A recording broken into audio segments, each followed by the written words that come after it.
और उसमें मैं माफ़ी के साथ ये कहना चाहता हूँ कि कुछ हमारे मौलाना लोग हैं जो इलेक्शन के 3 महीने पहले 2 महीने पहले आ जाते हैं, अपनी दुकान सजाते हैं और ये फैसला करते हैं, फतवा जारी करते हैं कि सब, मैं माजरत के साथ बोलूँगा उसके अंदर, कि भीड़ के अंदर पूरे मौलाना बैठ गए और बोले नहीं अपने को अजीत दादा का साथ देना है।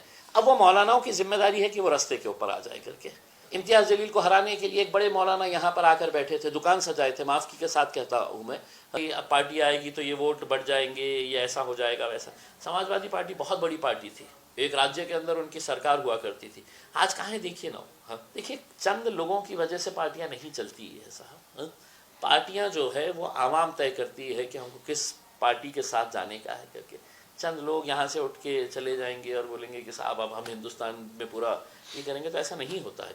लेकिन जब आप ये बुलडोज़र कल्चर यहाँ पर लाने का सोच रहे हैं तो कहीं ना कहीं आप ये कह रहे हैं कि अब इस मुल्क से अदालतों को बंद कर दिया जाएगा। महाराष्ट्र सरकार ने मुस्लिम समाज का 5% आरक्षण रद्द कर दिया है, इसके ऊपर आप क्या? देखिए, हमको कोई हैरानी नहीं हो रही है जब हमने ये खबर देखी कि महाराष्ट्र सरकार ने 5% रिजर्वेशन जो मुस्लिम समाज को 2014 के अंदर दिया था उसको रद्द कर दिया है करके। दरअसल ये दिया क्यों गया था इसको समझना बहुत ज़रूरी है। दिया इसलिए गया था कि बहुत सारे केंद्र की सरकारों ने, राज्य की सरकारों ने कमिटीज़ बनाई थी, कमीशंस तैयार किए थे और गवर्नमेंट की तरफ से कहा गया था कि आप मुसलमानों के सोशियो इकोनॉमिक एजुकेशनल स्टेटस के बारे में स्टडी करके सरकार को रिपोर्ट दो। बहुत सारे कमीशंस तैयार हुए, सच्चर कमीशन आया, महमूदुर रहमान कमीशन आया, रंगनाथ कमीशन आया, कुंडू कमेटी आई, ऐसे बहुत सारे कमीशंस और कमिटीज़ आई। उन्होंने है तो पूरे इंडिया भर में मुसलमानों का सोशियो इकोनॉमिक एजुकेशन स्टेटस क्या है करके इसकी रिपोर्ट पेश की। उस रिपोर्ट के अंदर चारों पांचों छः जितने भी कमीशंस थे, उसमें कॉमन फैक्टर ये था कि मुसलमानों का एजुकेशन बैकवर्डनेस जो है वो तमाम समाजों के मुकाबले में सबसे ज़्यादा है। मतलब बैकवर्डनेस की बात कर रहा हूँ मैं। मुसलमानों का ड्रॉप आउट, यानी कि बच्चे बच्चियाँ 6ठी तक पढ़ रहे हैं, ड्रॉप आउट हो जा रहे हैं, स्कूल नहीं जा रहे हैं, 7वीं तक 8वीं तक पढ़ रहे हैं, ड्रॉप आउट हो जा रहे हैं। तो उस रिपोर्ट के अंदर पूरे आंकड़े बताए गए थे कि कितने परसेंटेज जो है वो बच्चे 6ठी तक पढ़ रहे हैं, 7वीं तक पढ़ रहे हैं, 8वीं तक पढ़ रहे हैं और उसके बाद ड्रॉप आउट हो जा रहे हैं। तो तब है तो ये मांग की गई थी कि मुसलमानों को 10% है तो रिजर्वेशन दिया जाए करके उसमें। लेकिन सरकारों की नीयत साफ थी उस वक्त भी, सरकार हो या विपक्ष हो, तमाम राजनीतिक पार्टियों की नीयत।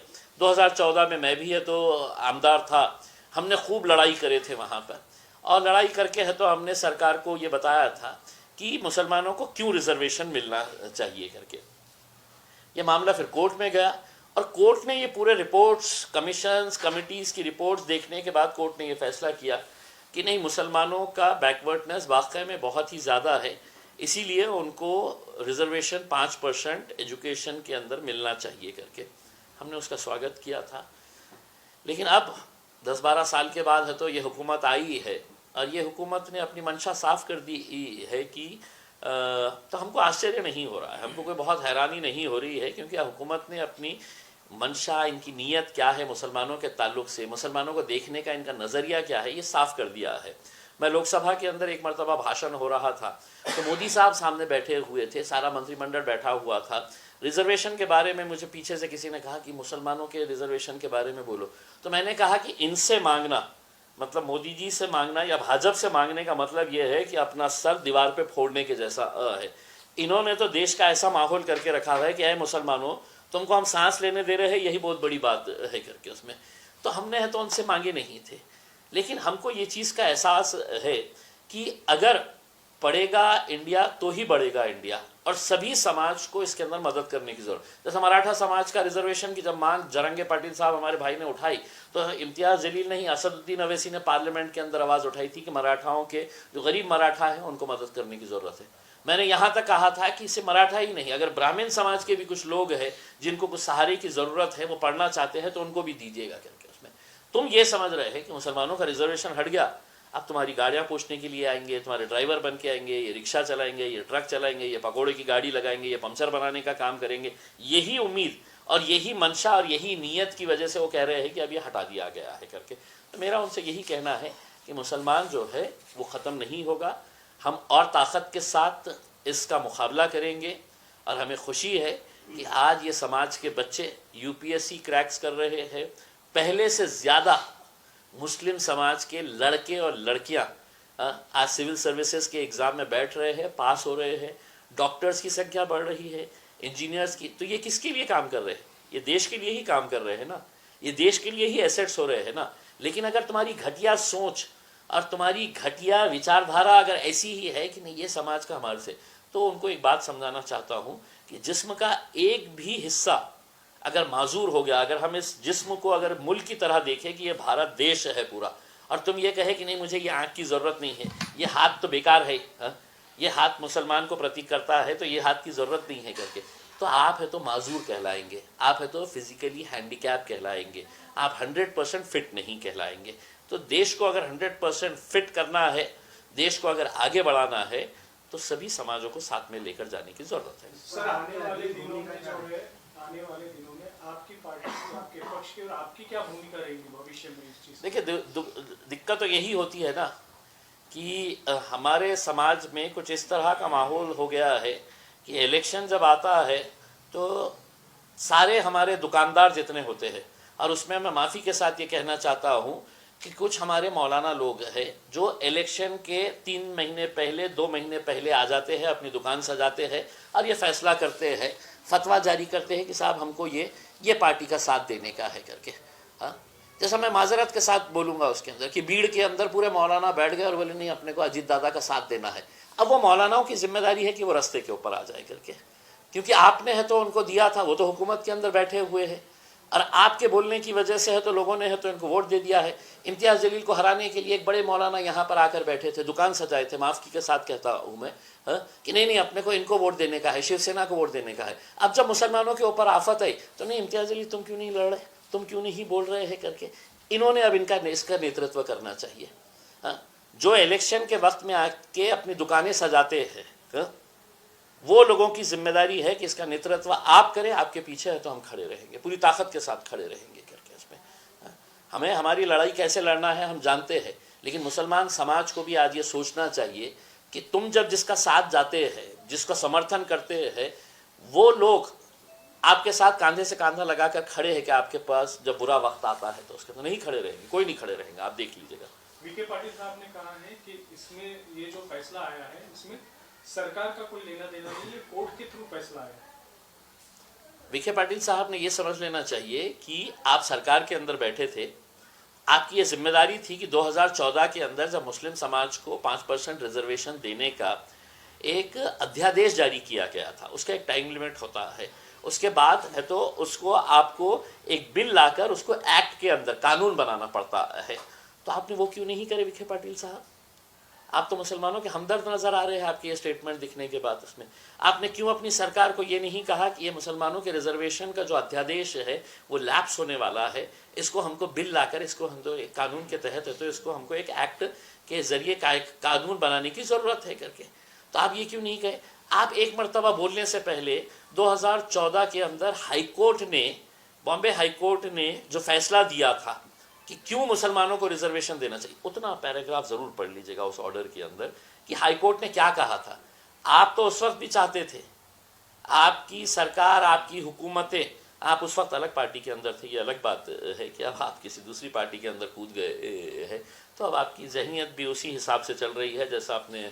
तो उस वक्त हाईकोर्ट ने क्या कहा था इस बारे में, वो ऑर्डर की कॉपी फडणवीस साहब ने भी पढ़ना चाहिए, विखे पाटिल साहब ने भी पढ़ना चाहिए, और तमाम राजनीतिक पार्टियां जो मुसलमानों के वोट मांगने की दावेदारी करती है वो सभी लोगों ने पढ़ना चाहिए। लखनऊ में मोहन भागवत ने कहा है कि सारे मुस्लिम जो है वो हिंदू ही है, ये कुछ सऊदी अरब से नहीं आए हैं और हमें जल्दी इनकी घर वापसी करने की कोशिश करना चाहिए। हाँ, तो देखिए ना, मतलब ये ऐसी ही सोच वाले लोगों ने इस देश को कमज़ोर किया है। आरएसएस जैसी संगठन का एक बड़ा नेता अगर इस तरह की अगर बात करता है तो मैं ऐसे नेताओं की तुलना जो है वो अजमल कसाब जैसे लोगों से करता हूँ। अजमल कसाब क्यों आया था पाकिस्तान से? इस देश को तोड़ने के लिए आया था, इस देश को कमज़ोर करने के लिए आया था। अरे ये देश का मुसलमान है, वफादार मुसलमान है, जो इस मिट्टी को दिन में 5 मरतबा चूमता है, जिसने अजमल कसाब को अपनी ख़बरस्तानों के अंदर दफन नहीं करने देंगे हम, ये फ़ैसला लिया हुआ है। वो अपने मंसूबे में कामयाब नहीं हुआ है, देश को कमज़ोर करने का, देश को बांटने का, देश को तोड़ने का, तो अब यहाँ पर लोगों को ये लग रहा है कि हमने इतनी कोशिशें करवा लिए, ये देश टूट क्यों नहीं रहा है। तो इस तरह के बयानात सिर्फ यही नहीं देते हैं, हर रोज़ कोई ना कोई इनका प्यादा खड़े रहता है और ये इस तरह के बयानबाजी करते रहता है। मुसलमान इस देश का कहीं नहीं जाने वाला है इसमें। जब ये मुल्क बना था तो हमसे पूछा गया था उधर जाना है क्या पाकिस्तान को, तो हमने कहा था कि नहीं, इस ज़मीन के ऊपर हम पैदा हुए हैं और इसी मिट्टी के अंदर हम दफन होंगे करके।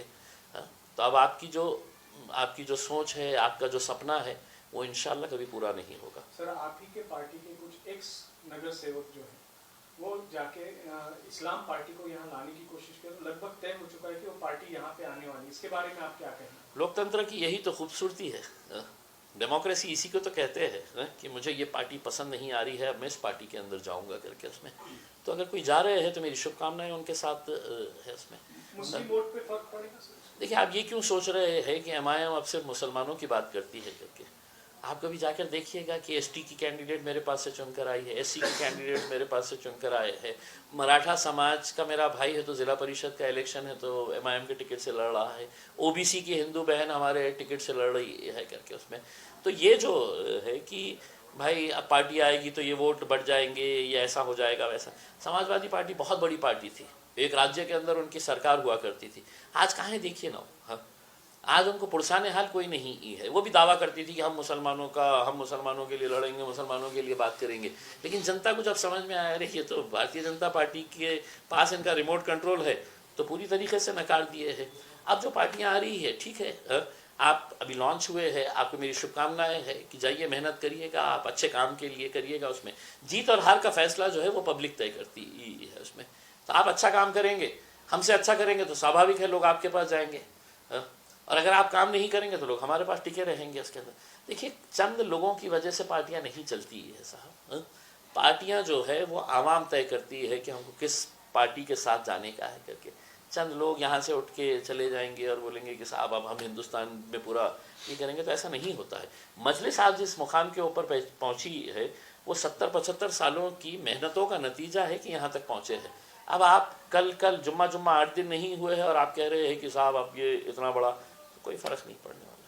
सर, यहाँ के जो सीपी साहब है, उन्होंने मनपा आयुक्त को जो एक लेटर दिया है कि NDPS के अंदर जिनके भी जो गुनहगार हैं, जिनके घर आ रहे हैं, वो डिमोलिश करना। देखिए, मैं इस बात का विरोध करता हूँ, इसलिए विरोध करता हूँ कि अगर मेरे परिवार के अंदर कोई एक लड़का गलत काम में फंस गया या नशे के कारोबार कर रहा है, नशे के कारोबार में लिप्त हो गया है, और उस परिवार के अंदर उसके एक बूढ़े माँ बाप है, उसकी पत्नी है, हाँ, जो बहुत सीधी है, उसके छोटे बच्चे हैं जिनका इस जुर्म से कोई लेना देना नहीं है, इस धंधे से कोई लेना देना नहीं है, वो भी उस घर के अंदर रहते हैं।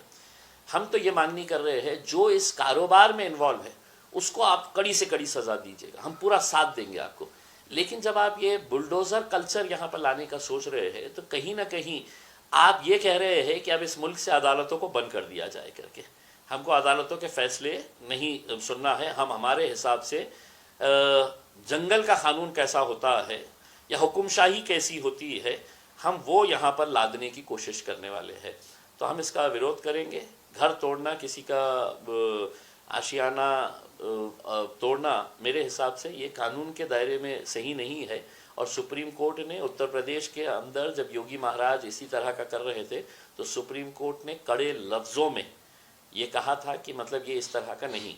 बम्बई, नागपुर के अंदर जब फ़हीम अंसारी हमारा एक अभी कॉरपोरेटर चुनकर आया तो उसका घर तोड़ा गया था। हाई कोर्ट ने अभी 8 दिन पहले जजमेंट दिया है और कहा है कि हुकूमत इसको पैसा देगी या इसका घर बना कर देगी करके उसमें। तो ऐसी कार्रवाई करने से पहले थोड़े हाई कोर्ट और सुप्रीम कोर्ट के जजमेंट्स क्या है उसके ऊपर भी गौर कर ले करके। हाँ, ये है कि नशे के कारोबार में हम इस शहर की पुलिस का तहे दिल से शुक्रिया अदा करते हैं कि बहुत अच्छी मुहिम उन्होंने की है। पुलिस कमिश्नर साहब ने अपना जो NDPS की जो टीम तैयार की है, हम उसका पूरा समर्थन करते हैं और हम उनको और ताकत देना चाहते हैं इस शहर से नशे के कारोबार को ख़त्म करने के लिए। लेकिन जब इस तरह का कोई लेटर अगर आता है, मुझे पता नहीं है वो कितना जेन्युइन लेटर है क्योंकि बताया गया है कि उसके ऊपर इनवर्ड आउटवर्ड कुछ भी नहीं है करके उसमें, तो फिर वो पुलिस कमिश्नर का नहीं होता है लेटर, फिर वो भारतीय जनता पार्टी का होता है, आरएसएस का होता है। तो वहाँ के ज़रिए अगर ये आ रहा होगा तो हम उसका विरोध करेंगे।